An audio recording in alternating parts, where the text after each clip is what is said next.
Good morning, everyone. It's that time, morning coffee break. I pray everyone had a wonderful Father's Day.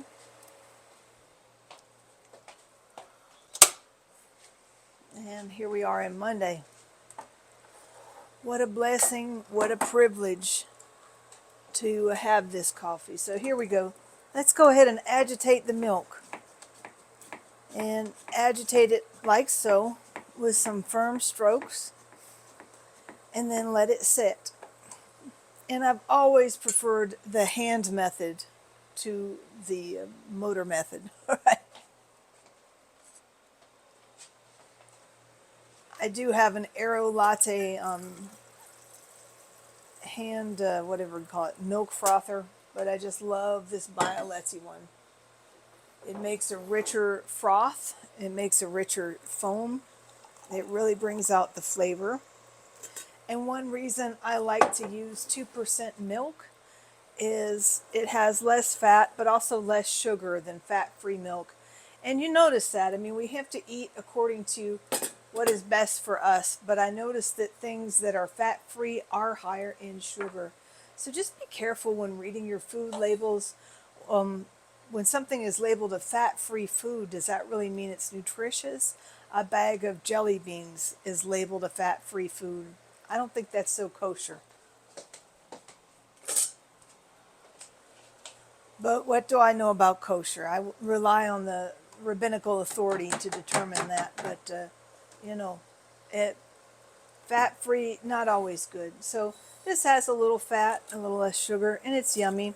I'd never wanted to add sugar to my coffee, and I still prefer black coffee. Give me an espresso or an Americano. Hit me with it. But I have greatly limited my coffee consumption by making one mocha express pot per day. When I'm doing two, you can believe I'm on a massive project, and it does have consequences. I get too jittery. This is just perfect. But I'm coming up on age 55, December 12th of this year, La Dia de Guadalupe. Praise God for La Virgen de Guadalupe. But at any rate, so I'm coming up on 55 this year, and I used to travel a lot in business travel, would just stop and get whatever kind of a coffee at the Nom Nom station or the Conoco, and not good, okay? So once you're older and you've had some delightful bladder issues, you think about limiting everything. So this is just a little tip on how to make coffee. I hope it helps. I hope you have a wonderful day. And remember, be a little more compassionate with yourself. Often we speak to ourselves in ways that we would never speak to one of our loved ones or coworkers or neighbors. And if a neighbor is giving you hateful looks or spreading gossip, just pray for that person and love them from a safe social distance, because you can bet if they're not compassionate to you, they are not compassionate with themselves.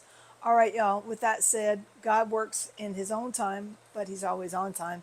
And when it is time to take care of ourselves and others, you got it, baby. It is always Heidi duty time.